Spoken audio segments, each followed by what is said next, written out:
Hello, and this is my review of the brand new Kia EV3.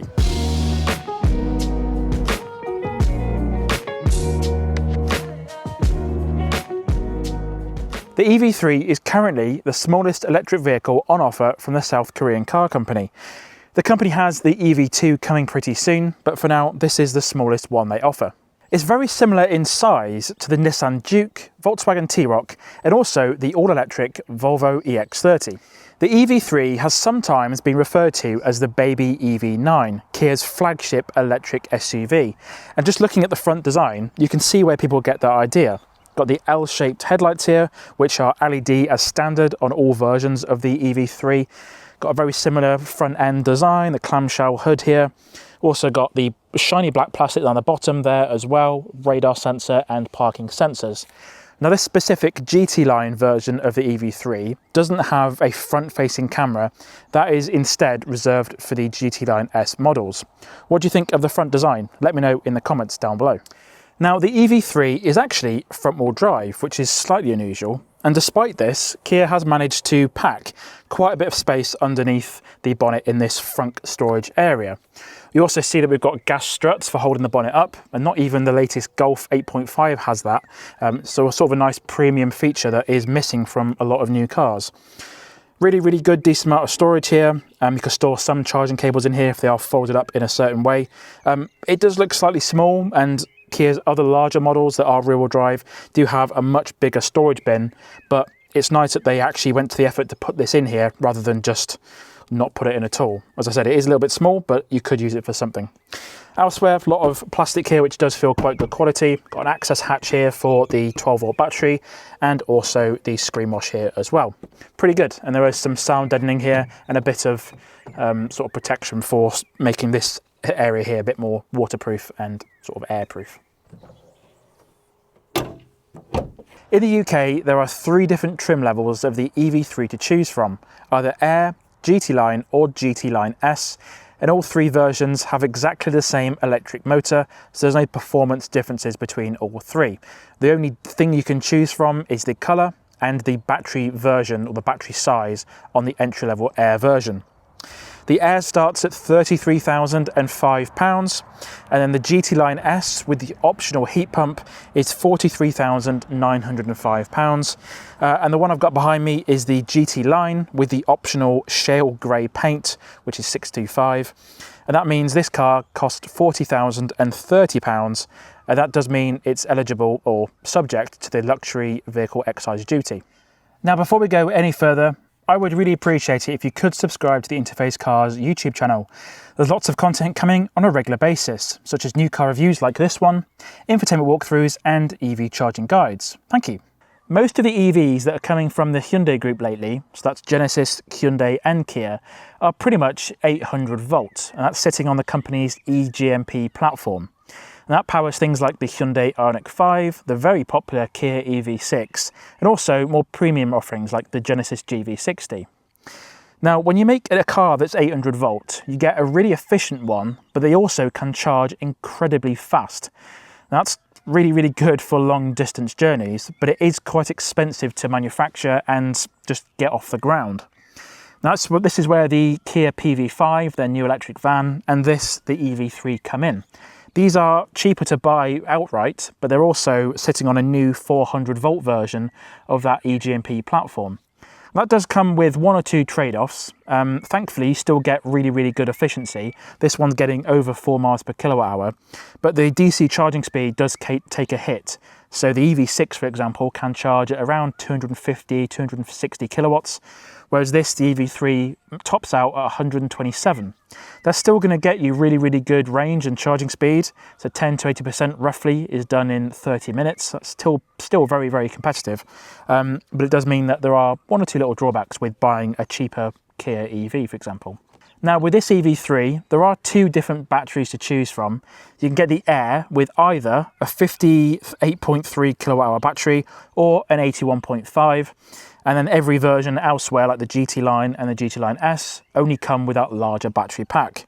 Now that smaller battery on the Air can actually do 270 miles on the WLTP cycle, and the larger battery can do between 361 and 375 depending on the trim level, because they do weigh a little bit differently. Now charging speed AC is done at 11 kilowatts, and that's using this top section here. So you've just got that standard cable, that's going to do 11 kilowatts. And then to do DC fast charging, you open up the bottom section here and you can get up to 127. And we also do have manual preconditioning now, just like the brand new EV6. So you don't have to set a destination in the sat-nav to get the preconditioning speeds. You can now do it manually from your phone or from the infotainment screen as well. Now at the start of the video, I mentioned that the front design of the EV3 looks very similar to the larger EV9. Now when you come around the side, that resemblance is even more apparent. There's lots of similarities, but also the EV3 is its own thing as well. Got some indentation styling down here, bit of black plastic trim, and the overhangs at the back and the front are incredibly small, and that means you get this nice boxy retro look that I think Kia are going for. The whole design works really, really well, and I think they've done an incredibly good job. We also get these pop-out door handles, which are they pop out automatically on the GT Line and GT Line S. If you go for the Air trim, they are manually openable only. We also get these inline door handles, which are built into the plastic trim. Helps create a more of a seamless look. That's something that most crossovers are doing right now. And also, thankfully, the charging port is actually on the correct side for Tesla V3 chargers. So if you drove in sort of head first into a V3 charger, that's in the correct spot for charging with those shorter cables. So you're not going to block any stations or block any ports or annoy anyone while you're charging your car. That's a really, really good addition, and hopefully Kia can continue that with their future EVs as well. What do you think of the side design of the EV3? Let me know in the comments down below. The alloys also look very similar to what you can get with the EV9. There's only two versions to choose from. You get 17 inches on the base spec Air, and the GT Line like this one and the GT Line S both get 19-inch alloys. These look pretty good actually. What do you think? Let me know in the comments down below. Now I do think the EV3 is actually quite a good looking car really. It's got this nice friendly retro sort of boxy shape, and the rear here is completely flat, which should make parking quite easy. Got this nice big tinted black window here with a rear wiper actually. So it's tucked up just underneath the spoiler there, and it means that the design is not cluttered up by the rear wiper, but you still do have one, and it's underneath this big spoiler here. All quite good. Got a very similar design in sort of the rear lights to the EV9, which makes sense, and also around the front we've got this nice sort of three lines effect here in this sort of L shape. Same on the other side as well. Got the nice big Kia badge. We've got a bit of black plastic trim here, which helps break up the window from the bodywork, and also a reversing camera as well. Quite good. Black plastic diffuser down the bottom there, and also we have got some parking sensors as well. All quite good. Now the boot on the GT Line and the Air is actually manually openable only, so that's quite nice to see. It's only until you go for the GT Line S do you get an electronically opening boot. I quite miss having manual opening boots on cars now. What do you think? Let me know in the comments down below. I do think this is a little bit quicker sometimes, but I can see a use case for both really, so it's quite nice to see on a brand new car. Now in here we've got a good amount of space, 460 litres with these seats up, and we have got a nice wide aperture here, and there's no high load lip for getting things in and out of the car. Now this is a false floor, and it says maximum load 60 kilos, and there is a good amount of space underneath there for charging cables and tyre mobility kits and all the other bits and pieces you need. Quite good. There are some side pockets down here for maybe shoes or bottles of milk, and we have got this load cover here, which is used to hide your stuff away from prying eyes, although this window here is actually quite tinted. Now we can actually fold these seats down to reveal 1,250 litres of boot space. Now with these seats folded down, you can see there's a huge amount of space. It's quite a nice wide aperture. These wheel arches don't encroach too much on the boot space as well, and it does fold completely, well, nearly completely flat, so it does reveal quite a usable amount of space really. I can see it's being quite useful for families as well. Now lastly, the Kia EV3 can actually tow. So with the smaller battery, you can tow 500 kilograms on a braked trailer. If you go for the larger battery like this one, that extends to 1,000 kilograms on a braked trailer as well. So quite impressive, quite a versatile car. With the EV3, Kia has actually done a really, really good job as usual with their interiors. It could quite have easily been quite black and quite drab in here, but we have got a nice blend of materials. Everything's eco-friendly, everything's exceptionally good quality as well, which is something I'm noticing with Kias lately. There's not anything that doesn't feel good quality in here. So we've got some plastic on the dashboard here, which doesn't feel bad at all. It's nice and smooth. We've got the cloth fabric-y material on the dashboard here, a slightly gold plastic on the dashboard as well. And then some harder plastic on the bottom. That still doesn't feel cheap at all. It feels really good quality still. The seats are not real leather. They are synthetic leather. They are sort of cream on the outside and dark grey on the inside, and they feel really, really soft and comfortable. It's a really quite impressive seat. We have got this woven material on the headrest, something that Kia are doing lately with their EVs as well. And that same leather material is on the steering wheel. So this is on the GT line. You get this nice 3-spoke sporty steering wheel, quite chunky. It's the same one you get on the EV9 as well. Whereas the entry-level Air version does get slightly cheaper looking steering wheel, but it is still a really good quality one. It is a bit more round than this one. This one's more of an octagon shape. Load of physical buttons, which is really good to see. This side is for your media, and this side is for your cruise control. This particular EV3 does have adaptive cruise control, and it's really quite easy to use. The one staple feature at the moment of Kia's vehicles are this nice wide touchscreen here. So they've got two 12.3-inch displays with a separate climate control section in the middle. So this one is for infotainment. It's got all the latest features. There are some specific EV3 features, such as YouTube support and other entertainment features. For a full in-depth look at this infotainment screen, check out my link in the top right-hand corner or the description down below. We'll take an in-depth look at this infotainment screen, as well as the app for the Kias on iPhone. There's another 12.3-inch display for the driver here. Usual sort of features. We've got efficiency in the middle, speed, load of different options on there, and you've got all the regen options in there. And then, as I mentioned, you've got this tiny climate control option in there as well. This is mostly a display, but it can be used as a touchscreen. So you can choose where the air goes, the fan speed, and then thankfully most of the controls, like the fan speed, the direction of air travel, and the temperature, are all controlled from these 4 sort of piano keys down here. That makes life a lot better. You haven't got to faff around with touchscreens, and it's a nice usable experience, and it still does look quite clean. There's also a volume knob here, so an actual volume control knob, which is quite a rarity. There's some haptic buttons down here for controlling the touchscreen, so to navigate quickly between Apple CarPlay, the settings, as well as your star button down here. There are some nice haptic buttons there which take you around the system, which is quite nice. There's a bit of ambient lighting as well. So on the GT line versions, you do get some ambient lighting, and those that does change based on what driver mode you're in. And there's a drive mode button on the steering wheel down here. This one doesn't have a heads-up display. I don't really miss it at all, and that is reserved for the GT Line S version. Down here, there is a 15-watt wireless phone charger, and it is quite low on the floor. And we do have a 12-volt socket, which is behind a little trap door. 2 USB-C ports, one of which can be set to charge or data plus charge for Apple CarPlay, and another charger there, and there are 2 more in the back as well. Down here there's also 2 cup holders which have their unique sort of grippy system, and that keeps things very secure, I find, and there's a bit more storage on the back here as well. Now, one unique feature to the GT Line and GT Line S versions of the EV3 is this little table here. So on the base spec Air version, you do get some storage in the center console, but they've decided to put this table in place. So this does slide out of the way. Keep with retaining their button control as well. So you get the parking sensor button, auto hold, and the parking camera. So those do stay operational. But Kia call this a little picnic table you can use while waiting to charge or just wanting something to eat. So that's quite nice. But you do lose the under center console storage, so there's no storage in there at all, but we do get this little armrest as well if we want to. It's all quite good, really. Up here we have got a grey headliner. On the base spec Air, that is a off-white, and on the GT Line S you can also get a sunroof for the front, which does tilt and open. There's no panoramic option on the EV3 at all. Now, I mentioned a minute ago that the build quality and the materials that Kia have gone for do feel really, really good. The seats are incredibly comfortable, just feels so relaxing. And you can imagine a long journey in here in this car would not be a problem at all. Just so supportive and so soft. Down here, the plastic that the company's gone for on the window switches, just incredibly soft, incredibly premium. And also this grey plastic up here, just doesn't feel cheap in any regard. And it's nice that they put some cloth in here as well. I just think that the build quality in such a well-priced EV is just outstanding.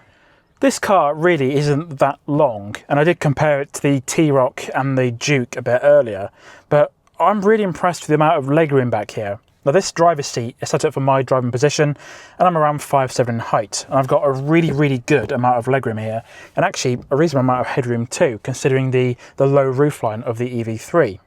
We do have 3 seats back here, and they are quite large. The middle seat is a little bit narrow, so if I put myself in this middle seat here, there's no hump to sit on, so you're not too bad, but it's a little bit narrow compared to other cars in its class, but it is actually quite comfortable, and you're not raised up at all, because most cars have this section is a little bit higher and you feel like you're going to touch the ceiling, so that's pretty good there. It also is helped with the fact that we do have a completely flat floor because the EV3 is a bespoke electric vehicle, so that's all good there. We've got quite a few amenities for backseat passengers here, so no heated seats, no cooled seats on this car. We do have electric windows in the back, and these do go down quite far, all the way actually. It's quite good. We do have some map pockets in the back of the seats, and there are 2 USB-C ports, one in this driver's seat here, and one in the passenger seat as well. And there's a bit of storage for a bottle or something down there, as well as 2 air vents. There's also a handle up here, and a coat hook, and 2 LED lights in the roof. And in the middle section here, we have got a fold-out armrest, which is really solid actually, and 2 decent-sized cup holders. There's no load-through hatch in the EV3 at all. So the EV3, what's it actually like to drive? Well, like most of Kia's electric vehicles that are released at the moment, this is really good to drive. It's very sort of easy and quite calm. There's no real problems when you're driving at all, and the ride is exceptionally comfortable. The EV3 doesn't cost that much really compared to a lot of its rivals, but this rides really well, and it's helped in a big way by the super comfy seats. I mentioned earlier that the seats are so soft and very lounge-like, and when you're driving along on relatively long journeys, it's so comfortable. Both versions of the EV3 come with the same motor, so you get 201 brake horsepower, and depending on the version you go for, you might get between 7.7 and 7.9 seconds 0 to 60, which is perfectly fine. This is going up against the Nissan Duke, the Volvo EX30, and even though the EX30 is a lot more powerful in certain trims, this is by no means slow. It's very powerful, but it's not going to sort of make you uncomfortable when you're accelerating. It's powerful enough, I think. Now officially, Kia quote 4.1 miles per kilowatt hour on the EV3, and during my testing this week, over the last 208 miles, I've been seeing 4 miles per kilowatt hour. So it's actually quite impressive in terms of what Kia quote and the actual reality of what this car will actually do. And that's been a big mix of roads, so B roads, A roads, a tiny bit of motorway as well. So in terms of efficiency, I'm really quite impressed.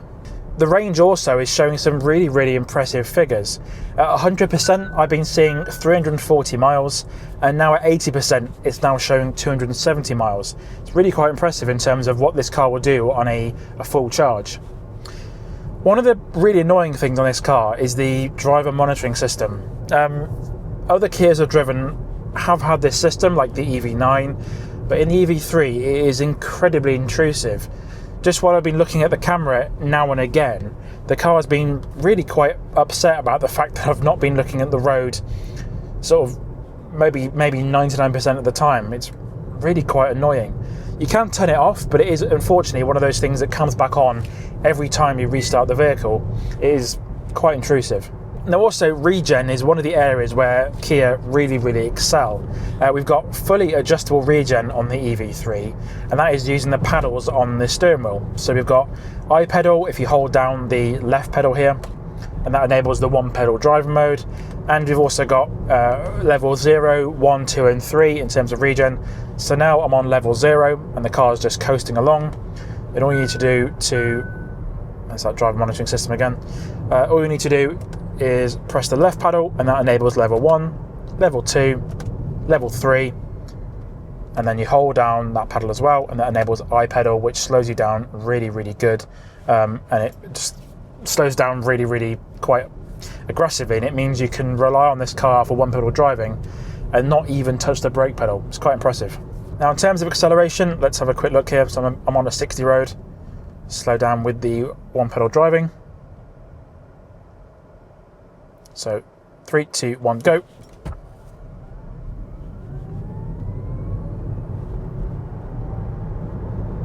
there's 60 there. So it's actually quite good in terms of acceleration. I did notice while I was accelerating there's a bit of torque steer from the front end.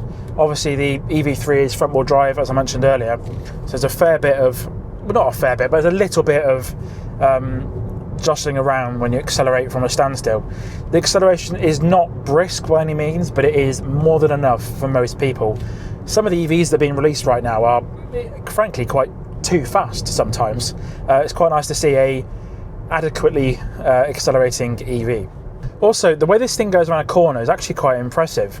It corners relatively flat, there's not a whole lot of body roll to mention, and just the ride itself is exceptionally comfortable. It handles our British roads that are frankly quite awful in certain places really, really well. So what do I think of the Kia EV3 for 2025? Well, it's just a no-nonsense, really, really sensible electric vehicle for the mass majority of people. Kia have got that really good 7-year warranty. The technology inside is super impressive. It's got a really decent amount of range on this 81 kilowatt hour battery pack version, and it just looks really, really good. The pricing is also pretty competitive compared to other EVs on the market. However, I'd love to know what you think in the comments down below. My name's Alex, please subscribe to Interface Cars, and I'll see you again next time.